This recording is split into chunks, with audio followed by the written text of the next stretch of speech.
الحمدللہ آپ نے اس مقصد کو پورا کیا، دنیا میں آنے کا جو مقصد تھا وہ آپ نے پورا کیا، ہر لمحہ اللہ کی یاد میں اور اس کی مرضی کے مطابق، اس کی رضا کے مطابق گزارا۔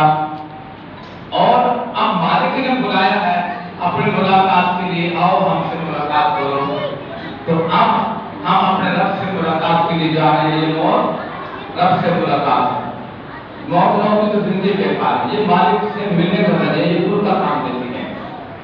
تو میرا مرنا بھی اللہ کے لیے۔ اب سمجھے، قل ان صلاتی و نسکی و محیای و مماتی للہ رب العالمین، آپ فرما دیجئے بے شک میری نماز، میری قربانیاں، میرا جینا، میرا